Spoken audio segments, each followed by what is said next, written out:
إن الشيطان أعوذ بالله من الشيطان الرجيم. بسم الله الرحمن الرحيم. ألف لام را تلك آيات الكتاب المبين. إنا أنزلناه قرآنا عربيا لعلكم تعقلون. نحن نقص عليك أحسن القصص بما أوحينا إليك هذا القرآن وإن كنت من قبله لمن الغافلين. إذ قال يوسف لأبيه يا أبت إني رأيت 11 كوكبا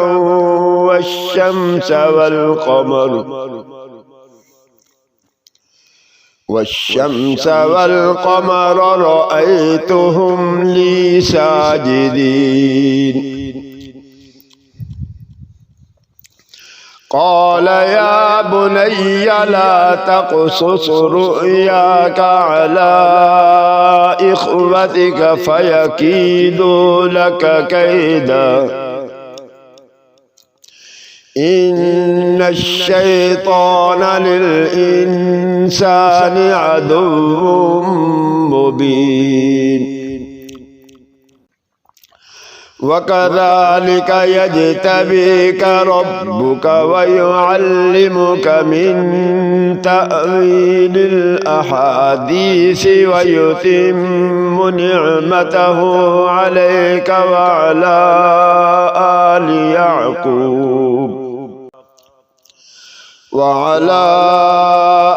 يعقوب كما أتمها على أبويك من قبل إبراهيم وإسحاق إن ربك عليم حكيم. لقد كان في يوسف وإخوته آيات للسائلين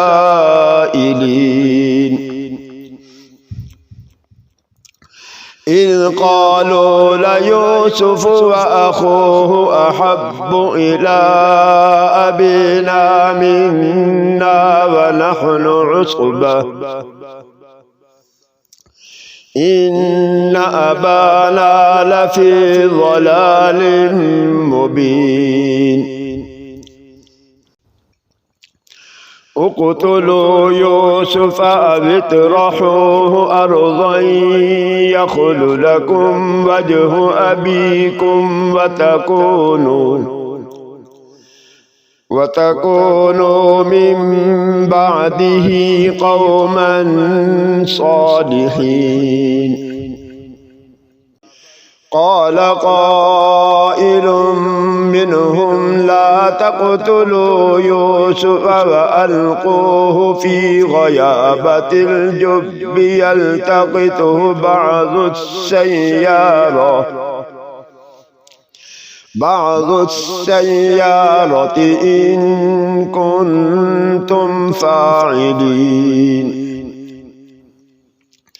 قالوا يا أبانا ما لك لا تأمنا على يوسف وإنا له لناصحون.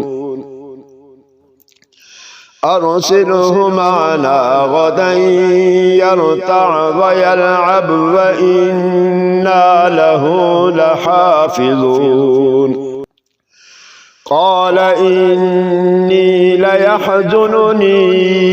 أن تذهبوا به وأخاف أن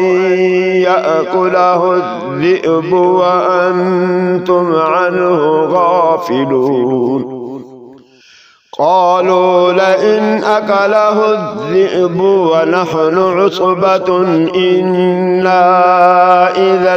لخاسرون فلما ذهبوا به وأجمعوا أن يجعلوه في غيابة الجب وأوحينا إليه لتنبئنهم بأمرهم هذا وهم لا يشعرون وجاءوا أباهم عشاء يبكون قالوا يا أبانا إنا ذهبنا نستبق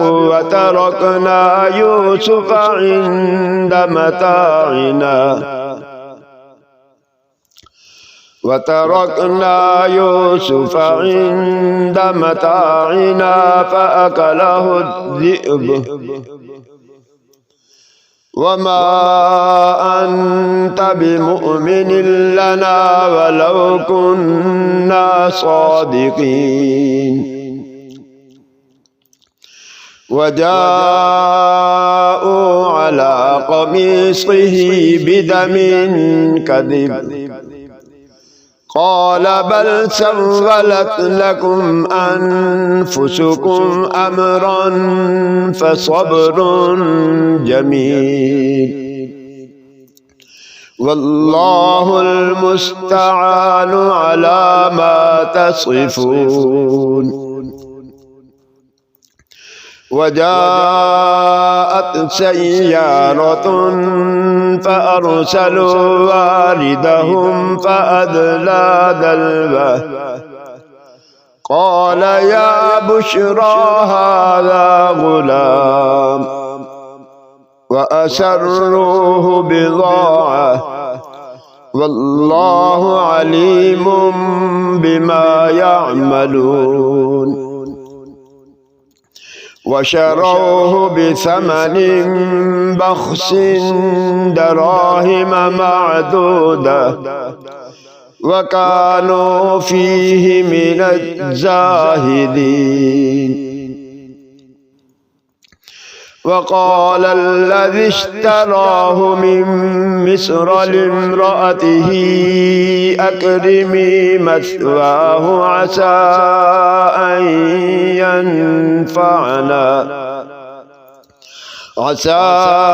أن ينفعنا أو نتخذه ولدا وكذلك مكنا ليوسف في الأرض ولنعلمه من تأويل الأحاديث والله غالب على أمره ولكن أكثر الناس لا يعلمون ولما بلغ أشده آتيناه حكما وعلما وكذلك نجزي المحسنين وراودته التي هو في بيتها عن نفسه وغلقت الأبواب وقالت هيت لك قال معاذ الله إنه ربي أحسن مثواي إنه لا يفلح الظالمون ولقد همت به وهم بها لولا أن رأى برهان ربه كذلك لنصرف عنه السوء والفحشاء إنه من عبادنا المخلصين واستبق الباب وقدت قميصه من دبر وألف يا سيدها لدى الباب قالت ما جزاء من أراد بأهلك سوءا إلا أن يسجن أو عذاب أليم قال هي راودتني عن نفسي وشهد شاهد من أهلها إن كان قميصه قد من قبل فصدقت وهو من الكاذبين وإن كان قميصه قد من دبر فكذبت وهو من الصادقين فلما رأى قميصه قد من دبر قال إنه من كيدكن إن كيدكن عظيم يوسف أعرض عن هذا واستغفري لذنبك إنك كنت من الخاطئين وقال نسوة في المدينة امرأة العزيز تراود فتاها عن نفسه قد شغفها حبا إنا لنراها في ضلال مبين فلما سمعت بمكرهن أرسلت إليهن وأعتدت لهن متكئا وآتت كل واحدة منهن سكينا وقالت اخرج عليهن فلما رأينه أكبرنه وقطعن أيديهن وقلن حاش لله ما هذا بشرا إن هذا إلا ملك كريم قالت فذلكن الذي لمتنني فيه ولقد راودته عن نفسه فاستعصم ولئن لم يفعل ما آمره ليسجنن وليكونن من الصاغرين قال رب السجن أحب إلي مما يدعونني إليه وإلا تصرف عني كيدهن أصب إليهن وأكن من الجاهلين فاستجاب له ربه فصرف عنه كيدهن إنه هو السميع العليم ثم بدا لهم من بعد ما رأوا الآيات ليسجننه حتى حين ودخل معه السجن فتيان قال أحدهما إني أراني أعصر خمرا وقال الآخر إني أراني أحمل فوق رأسي خبزا تأكل الطير منه نبئنا بتأويله إنا نراك من المحسنين قال لا يأتيكما طعام ترزقانه إلا نبأتكما بتأويله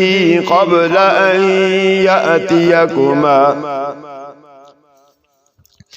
ذلكما مما علمني ربي إني تركت ملة قوم لا يؤمنون بالله وهم بالآخرة هم كافرون واتبعت ملة آبائي إبراهيم وإسحاق ويعقوب ما كان لنا أن نشرك بالله من شيء ذلك من فضل الله علينا وعلى الناس ولكن أكثر الناس لا يشكرون يا صاحبي السجن أأرباب متفرقون خير أم الله الواحد القهار ما تعبدون من دونه إلا أسماء سميتموها أنتم وآباؤكم ما أنزل الله بها من سلطان إن الحكم إلا لله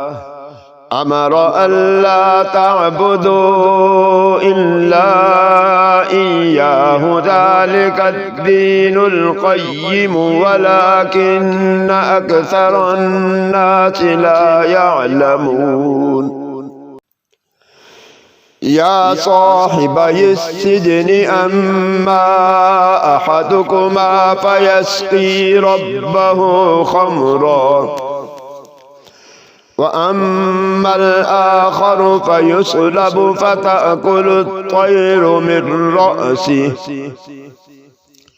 قضي الأمر الذي فيه تستفتيان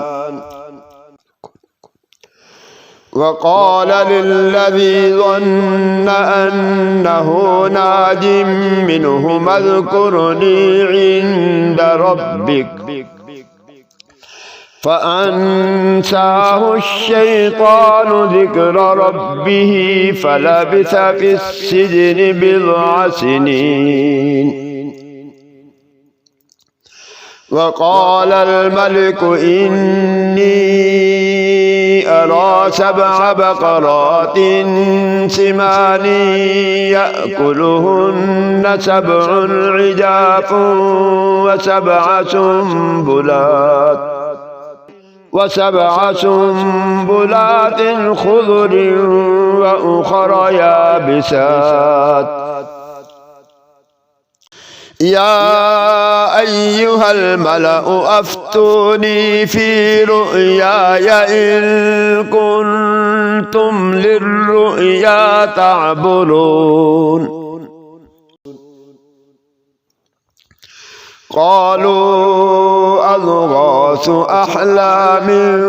وما نحن بتأويل الأحلام بعالمين وقال الذي نجا منهما وادكر بعد أمة أنا أنبئكم بتأويله فأرسلون يوسف أيها الصديق أفتنا في 7 بقرات سمان يأكلهن 7 عجاف و7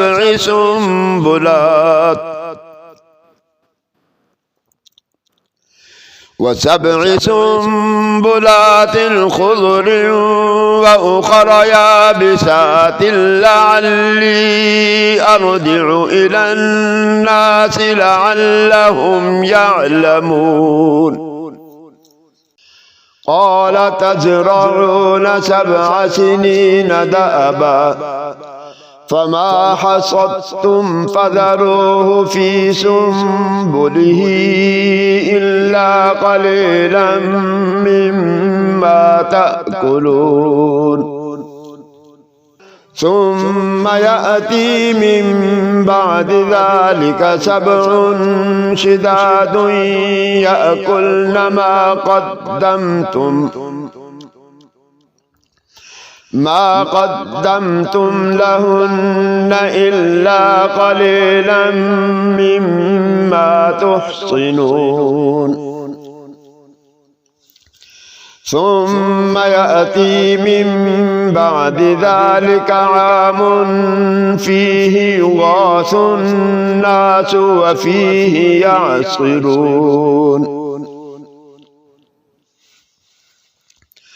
وقال الملك ائتوني به فلما جاءه الرسول قال ارجع إلى ربك فاسأله ما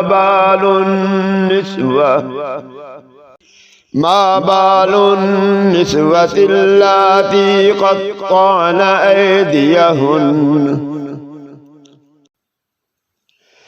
إن ربي بكيدهن عليم قال ما خطبكن إذ راوتن يوسف عن نفسه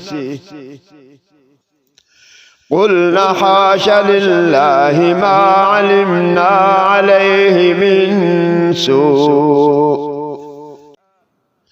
قالت امرأة العزيز الآن حصحص الحق أنا راودته عن نفسه وإنه لمن الصادقين ذلك ليعلم أني لم أخنه بالغيب وأن الله لا يهدي كيد الخائنين وما أبرئ نفسي إن النفس لأمارة بالسوء إلا ما رحم ربي إن ربي غفور رحيم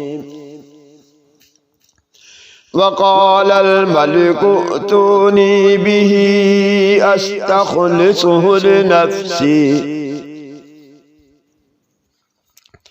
فلما كلمه قال إنك اليوم لدينا مكين أمين قال اجعلني على خزائن الأرض إني حفيظ عليم وكذلك مكنا ليوسف في الأرض يتبوأ منها حيث يشاء نصيب برحمتنا من نشاء ولا نضيع أجر المحسنين ولأجر الآخرة خير للذين آمنوا وكانوا يتقون وجاء إخوة يوسف فدخلوا عليه فعرفهم وهم له منكرون ولما جهزهم بجهادهم قال ائتوني بأخ لكم من أبيكم ألا ترون أني أوفي الكيل وأنا خير المنزلين فإن لم تأتوني به فلا كيل لكم عندي ولا تقربون قالوا سنراود عنه أباه وإنا لفاعلون وقال لفتيانه اجعلوا بضاعتهم في رحالهم لعلهم يعرفونها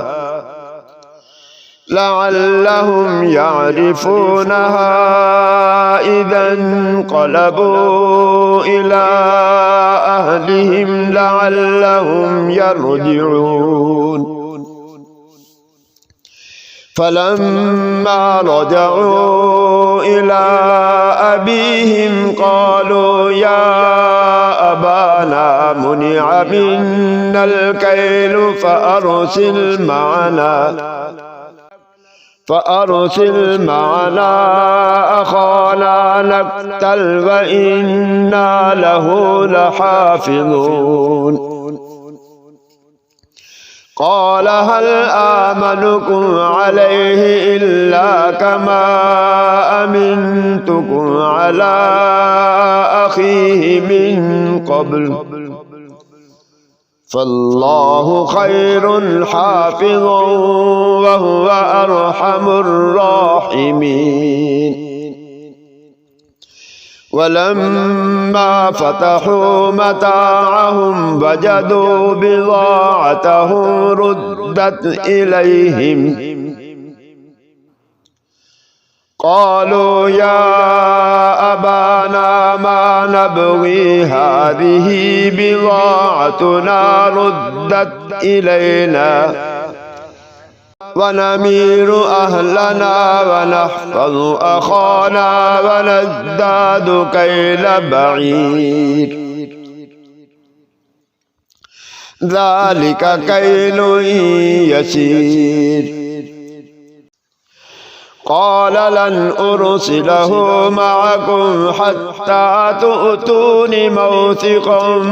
من الله لتأتونني به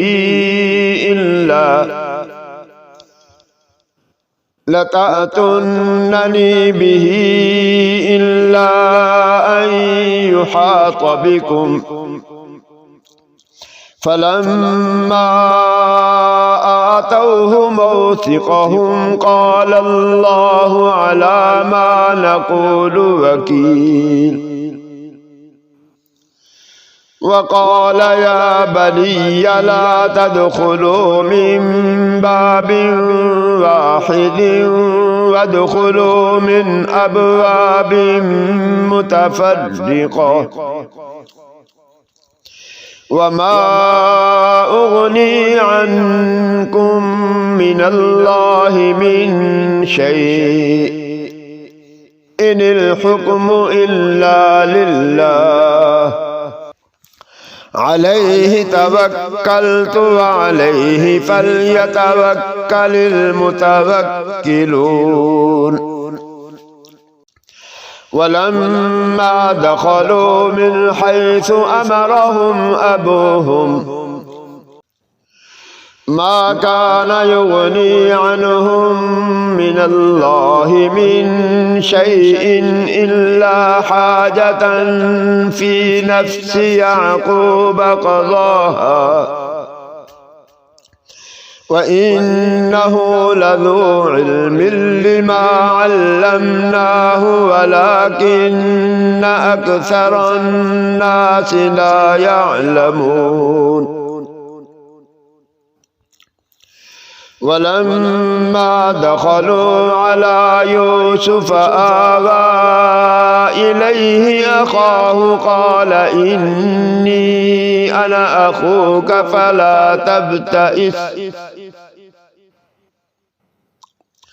فلا تبتئس بما كانوا يعملون فلما جهزهم بجهازهم جعل السقاية في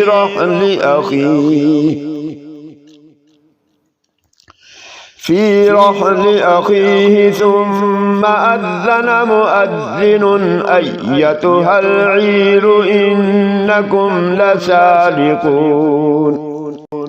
قالوا وأقبلوا عليهم ماذا تفقدون قالوا نفقد صواع الملك ولمن جاء به حمل بعير وأنا به زعيم قالوا تالله لقد علمتم ما جئنا لنفسد في الأرض وما كنا سارقين قالوا فما جزاؤه إن كنتم كاذبين قالوا جزاؤه من وجد في رحله فهو جزاؤه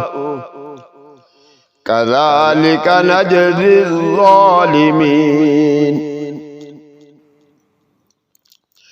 فبدأ بأوعيتهم قبل وعاء أخيه ثم استخرجها من وعاء أخيه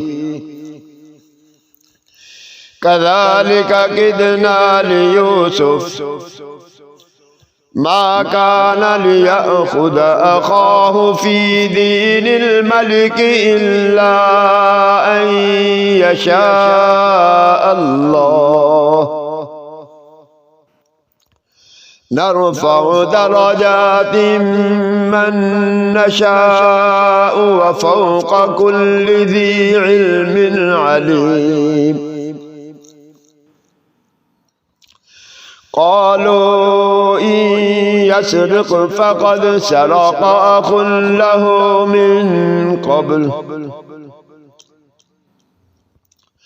فأسرها يوسف في نفسه ولم يبدها لهم قال أنتم شر مكانا والله أعلم بما تصفون قالوا يا أيها العزيز إن له أبا شيخا كبيرا فخذ أحدنا مكانه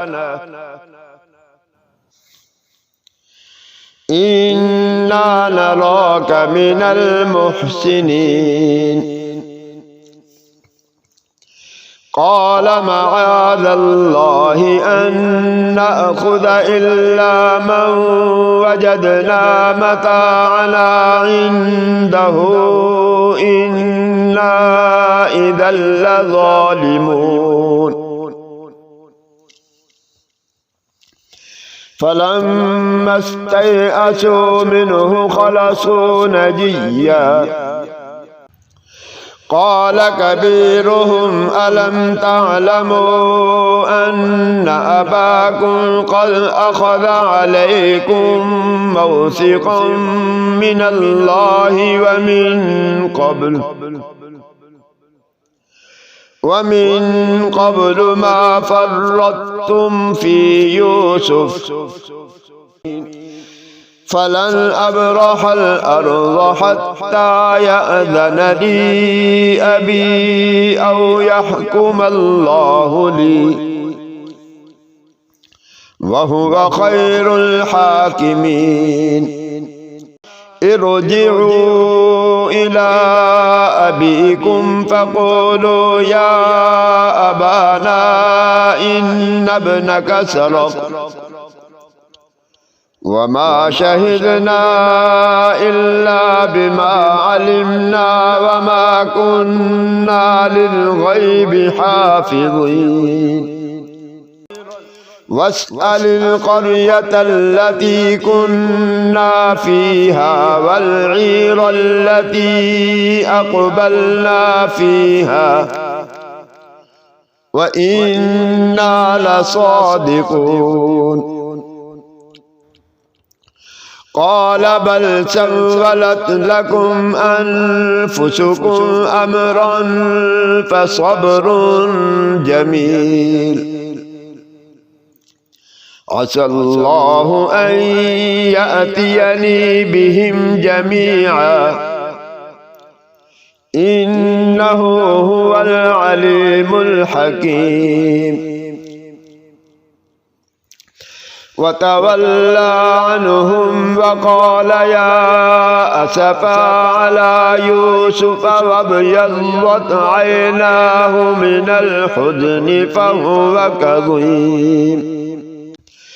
قالوا تالله تفتأ تذكر يوسف حتى تكون حرضا أو تكون من الهالكين قال إنما أشكو بثي وحزني إلى الله وأعلم من الله ما لا تعلمون يا بني اذهبوا فتحسسوا من يوسف وأخيه ولا تيأسوا من روح الله إنه لا ييأس من روح الله إلا القوم الكافرون فلما دخلوا عليه قالوا يا أيها العزيز مسنا وأهلنا الضر وجئنا ببضاعة مزجاة فأوف لنا الكيل وتصدق علينا إن الله يجزي المتصدقين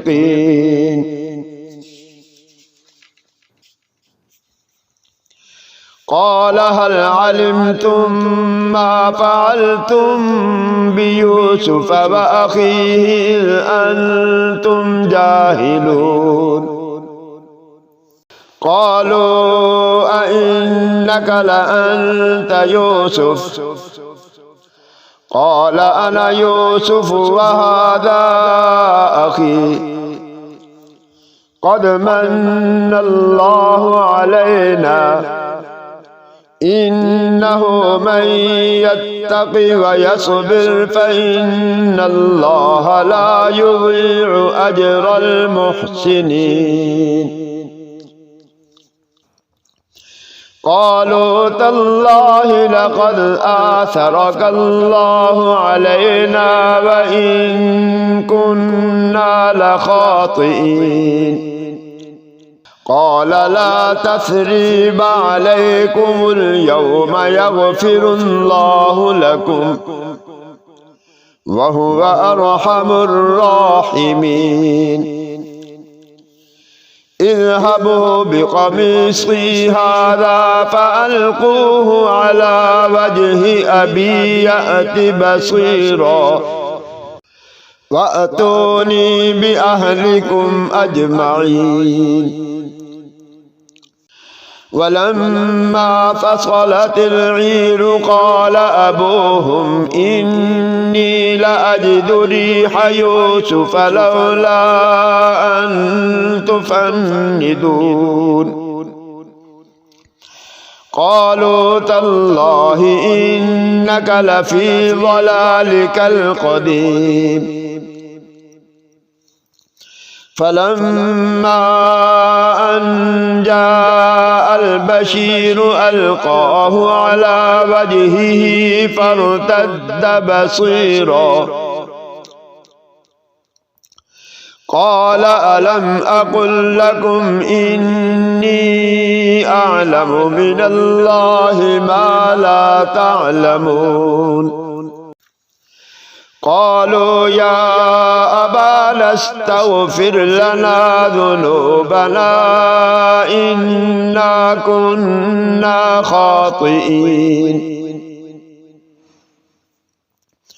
قال سوف أستغفر لكم ربي إنه هو الغفور الرحيم فلما دخلوا على يوسف آوى إليه أبويه وقال ادخلوا مصر إن شاء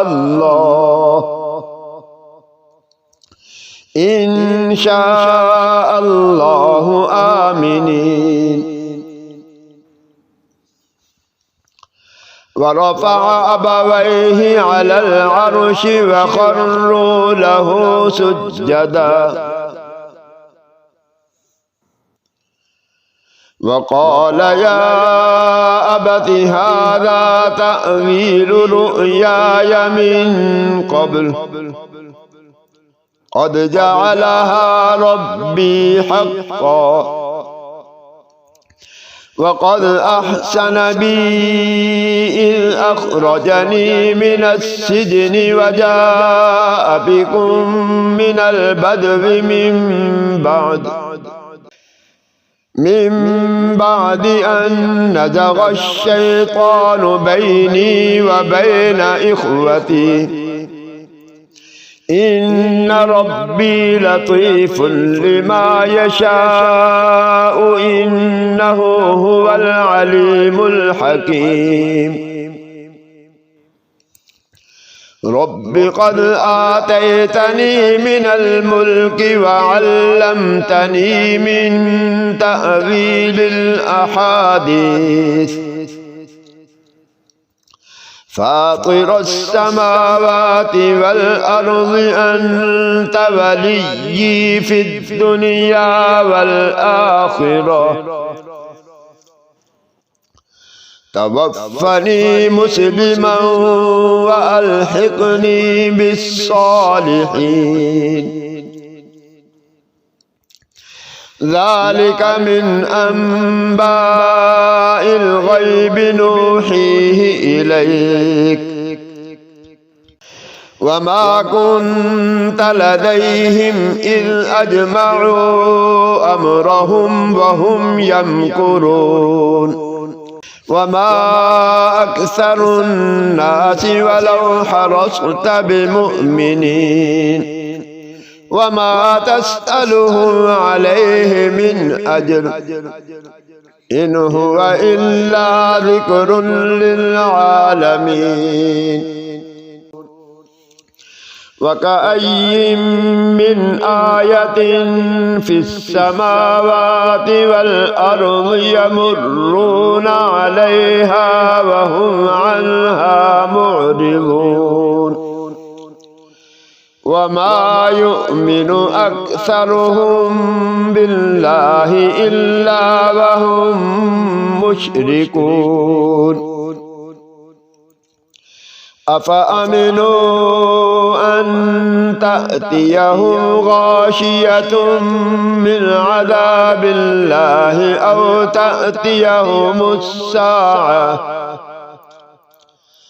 أو تأتيهم الساعة بغتة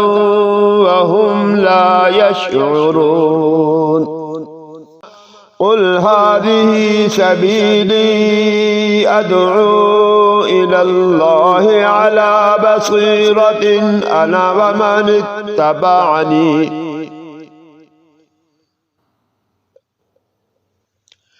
وسبحان الله وما أنا من المشركين وما أرسلنا من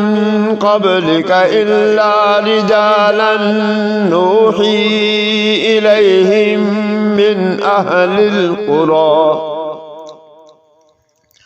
أفلم يسيروا في الأرض فينظروا كيف كان عاقبة الذين من قبلهم ولدار الآخرة خير للذين اتقوا أفلا تعقلون حتى إذا استيأس الرسل وظنوا أنهم قد كذبوا جاءهم نصرنا فنجي من نشاء ولا يرد بأسنا عن القوم المجرمين لقد كان في قصصهم عبرة لأولي الألباب ما كان حديثا يفترى ولكن تصديق الذي بين يديه وتفصيل